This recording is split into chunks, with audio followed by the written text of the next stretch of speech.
Il est digne d'honneur notre roi et rend toutes choses possibles.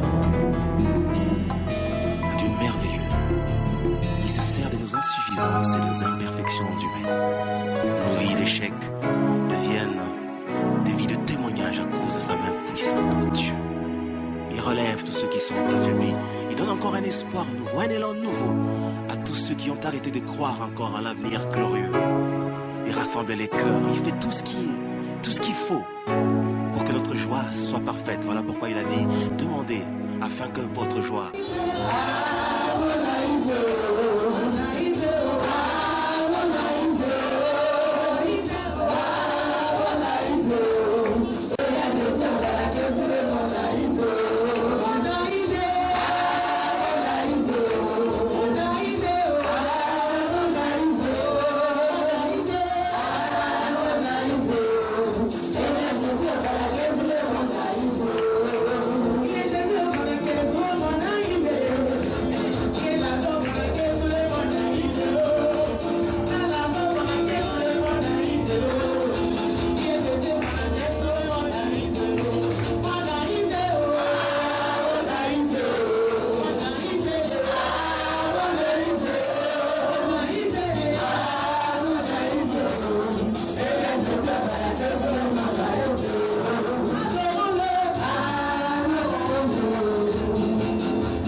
Jacques, le chapitre 1, à partir du verset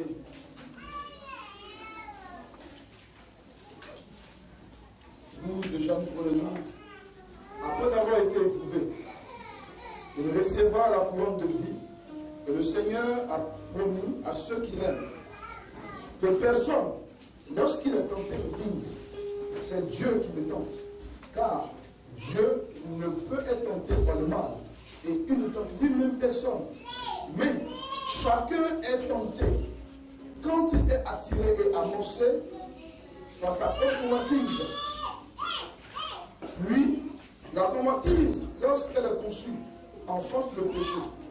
Et le péché étant consommé, produit la mort. Ne vous y trompez pas, mes frères bien-aimés. Toute grâce excellente, tout don parfait descend d'en haut, du Père des Lumières, sur lequel il n'y a ni changement, ni honte de variation. Amen. Amen. Amen. Amen. Gloire à Dieu. Nous voulons parler sur l'excellence. Mais le passage qu'on a lu, on parle plutôt de tentation. On parle plutôt de péché. L'apôtre Jacques écrivait à ces bien-aimés-là et voulait mettre un peu d'honneur sur quelque chose de très important. C'est le verset 17. Mais bien avant, il y avait une situation qui prévalait. Les frères avaient l'impression que ce qui leur arrive dans la vie, comme tentation, une chute dans la vie, là, était le fait de Dieu. C'est-à-dire, s'ils ont commis l'adultère, ils disent c'est Dieu qui m'a tenté. S'ils ont commis l'impudicité, ou s'ils ont commis dans l'ivrognerie, c'est Dieu qui m'a tenté. C'est Dieu qui a fait ci, c'est à cause de Dieu. Si Dieu n'a pas permis, là, ça n'est pas arrivé dans ma vie. Amen. Donc, ils avaient ce problème en eux. Et l'apôtre Jacques écrit pour leur dire, non, non, non, non. Voyez-vous, Dieu ne peut être tenté par personne. Donc lui-même, il ne tente personne. Mais regardez, ce qui arrive dans ta vie est le fait de toi-même. Est le fait de ce que tu as conçu en toi. Est le fait de ce qui est entré en toi. De ce qui est entré en toi qui va ressortir. Tu vois?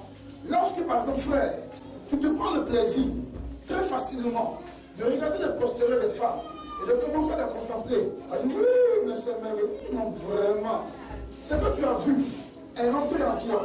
Est rentré en toi comme une sémence. Mais rassure-toi, cette sémence qui va ressortir. Si elle n'a pas été enlevée par la confession de la repentance, elle va ressortir tôt ou tard. Et lorsqu'elle ressort, c'est le péché. Et Jacques dit, ce qui t'arrive, c'est ce que tu as conçu en toi comme convoitise, qui est positionné autour de toi.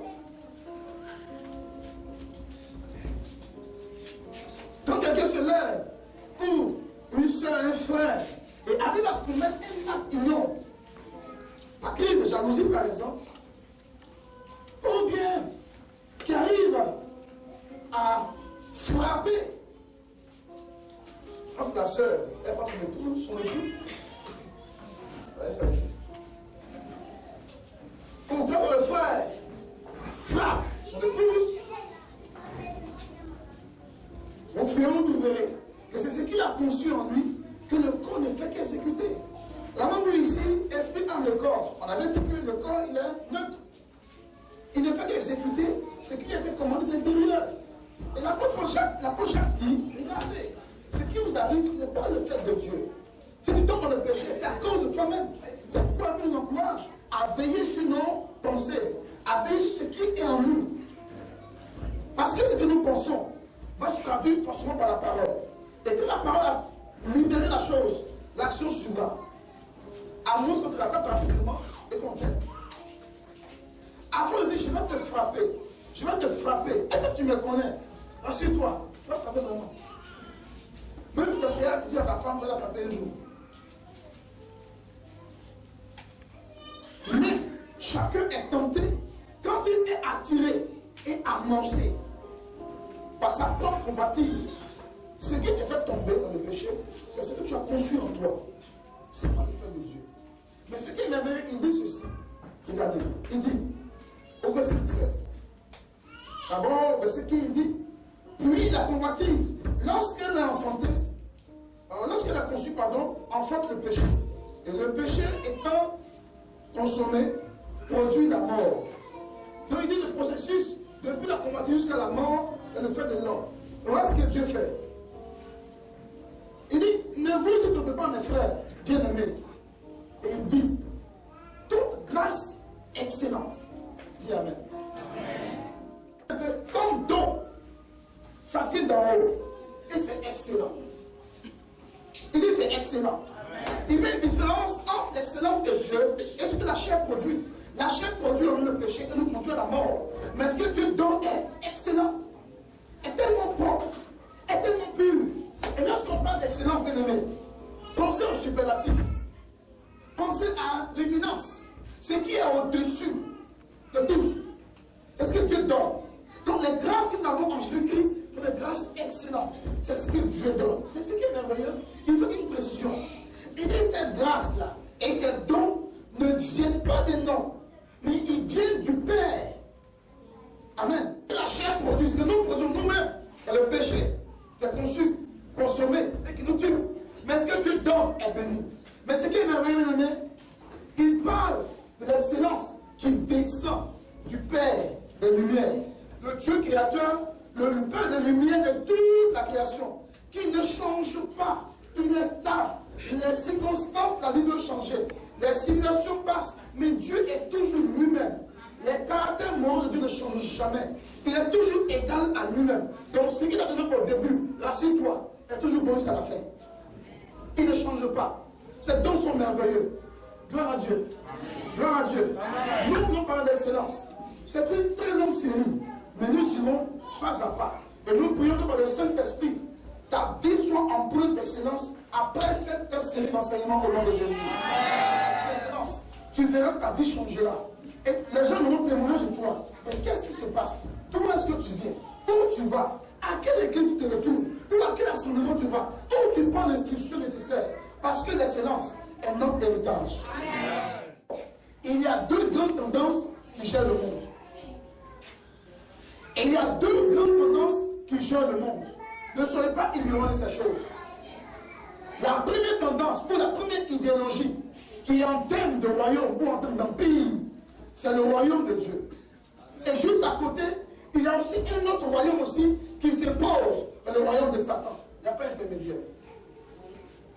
Il n'y a pas un royaume intermédiaire pour dire ni l'un ni l'autre. Comme diraient certaines personnes, donc si tu vas un jour tu meurs, tu vas passer au purgatoire. Au purgatoire, on va te laver et puis on va te propulser vers le paradis. Ça ne marche pas. Je suis chez les hommes. Il y a seulement deux blocs qui gèrent le monde. Le monde où nous sommes, il y a deux blocs. Le premier, c'est le royaume de Dieu. Et le deuxième, c'est le royaume de Satan. Ce dernier royaume-là est venu après. Après la rébellion de leur chef, qu'on appelle Satan. Mais on ne parlera pas maintenant de ces gars. Parce qu'on parle un peu trop d'eux et ils se gonflent la poitrine. Revenons chez nous.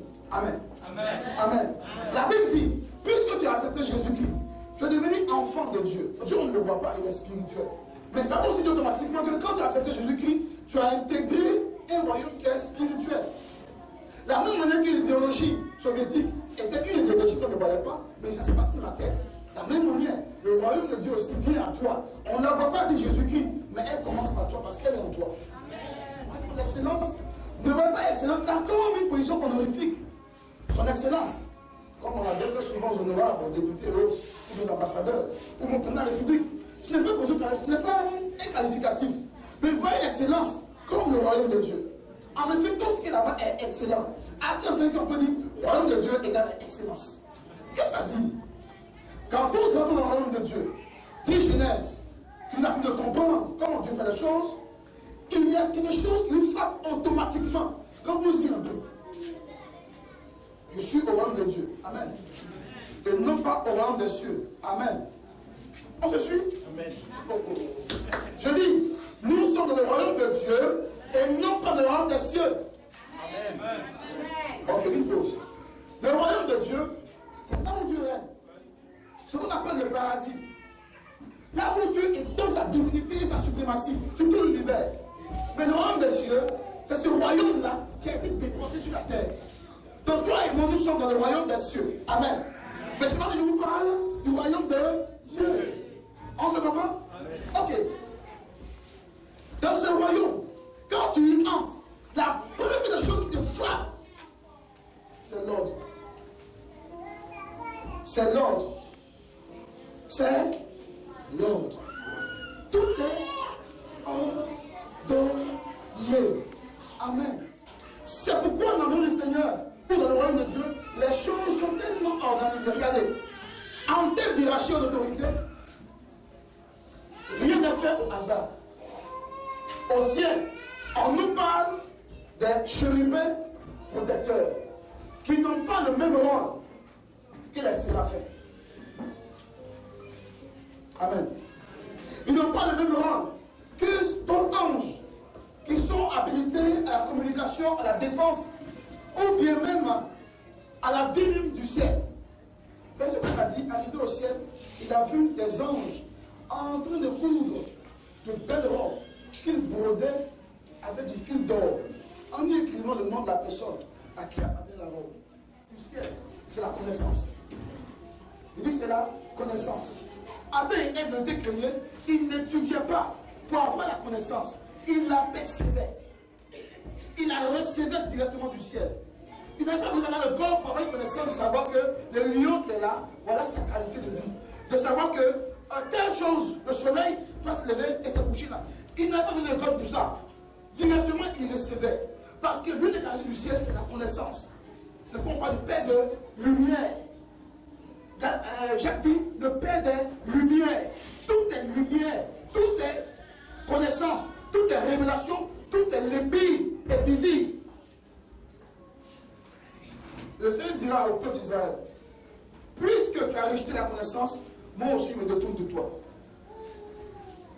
peuple périt, s'il est malheureux, s'il est médiocre, s'il est confondu, s'il est vraiment bizarre, par ceux qui connaissent seront toujours élevés. Amen. Ton ignorance te bloque, il te tue, l'église. Cherche ta connaissance. Paul dit il est parti, mais à cause de l'excellence de la connaissance. C'est-à-dire qu'il y a une connaissance qui est supérieure. Donc les livres n'en parlent même pas sur la terre. Vous comprenez un peu? L'éminence là, c'est quelque chose qui est supérieur. Aucune encyclopédie n'en parle. C'est tellement excellent que lui, Paul, c'est en sexe, il sera orgueilleux. Donc l'empêche d'être orgueilleux, malgré sa réaction, le Seigneur lui dit bon, je vais mettre tout dans ton corps. Quand tu es orgueilleux, tu appuies dessus et tu en fais faible. Ah, ma mission nous assure, et puis ça, ce qui va tout ciel. À quel niveau la puissance tu es? À quel niveau? À quel niveau? J'ai rentré sur un homme dans le salon. J'ai vu beaucoup de télévision. Gloire à Dieu. Amen. Et c'est bientôt, là, on va bénir l'église. Tout le monde aura été en tassement. Versez tous. Amen. Amen. Mais tu ne verras jamais dans la bibliothèque des livres. Où c'est un ou deux livres, c'est tous les CD. Ce pas des livres. Il n'y a pas de documentation personnelle. Même malgré la mesure des chaînes là, on cherche les chaînes qui nous arrangent. Où on fait quoi? Film indien. Comment ça s'appelle là? National Geographic, on enlève ça là. Ça, les animaux, on fait quoi les animaux? Faut pas. Voilà! Où on parle d'amour. Il m'a trahi, je l'ai trahi. On s'est frappé, on a divorcé. Ils ont divorcé, ils ont remarié. Le garçon a marié le garçon, ils sont mauvais. Mais ils t'aboutissent. L'homme le reconnaîtra et te positionnera parce que Dieu te propulsera. Car tu reconnais que tu es dans un royaume où la connaissance paie. Et l'ignorance tue. Donc tu refuses l'ignorance, tu montres la connaissance. Dieu l'accompagnera. Non, mettez l'ordre dans vos départements. Entrepreneurs, mettez l'ordre dans vos entreprises. S'il n'y a pas d'ordre, vous ne verrez pas la main de Dieu. Ordre dans vos finances. Mettez de l'ordre dans vos finances. Tu ne passeras pas les principes de la prospérité puis prospérer. Ça ne marche pas. À moins que tu consultes les devenus marbrés et féticheurs qui, pour un temps, on prospère. Mais tôt ou tard, on te pète. Comment? Est-ce que tu m'entends? Amen. Est-ce que tu m'entends? Amen. Est-ce que tu m'entends? Amen. L'ordre est ton choix premier. L'ordre est distinct. L'ordre fait la particularité. L'ordre. Regardez la fille là-bas développer l'ordre. Elle nous disait il n'y a pas longtemps. Il était à l'aéroport de Marseille. On dit l'avion arrive. Tout le monde a fait l'ordre. Parce qu'ils sont en France. Allez monter l'avion. Qui est arrivé à Abidjan? Sans qui peut. Les mêmes personnes qui en France marchaient dans l'ordre parce qu'il y avait de l'ordre, arrivaient à Abidjan. Chacun. Qu'est-ce qui se passe? Les choses doivent changer. Pas pour plaire à une nation, mais parce que tu reflètes un royaume. Donc tu le répands sur la terre. Donc l'ordre doit t'accompagner autour de toi. Autour de toi. Si le sentiment nous tue, c'est pas bien grave. C'est dangereux. Vous le témoin ici, la servante de Dieu, vous vous rappelez? C'est là où je suis, là. La vitesse, là.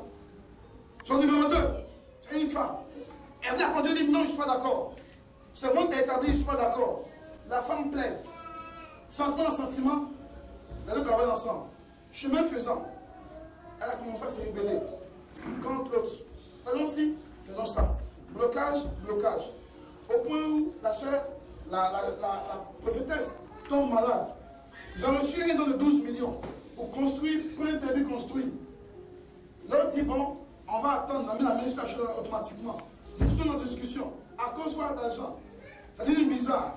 Au finish, qui est mort? La prophétesse est décédée dans l'hôpital. On n'a pas d'enterrement. Elle est morte. 4 jours après, la femme retourne à la maison pour demander au fils de la femme qui est décédée. On fait comment pour faire l'église là?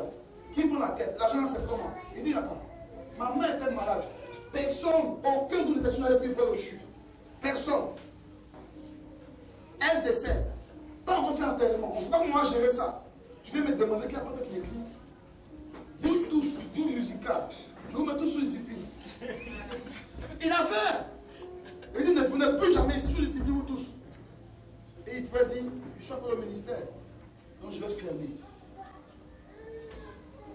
Vous comprenez? Le désordre, ça tue. Je dis, ne laisse pas un sorcier habiter dans ta maison qui ne veut se repentir. Je dis, non, c'est ma fille.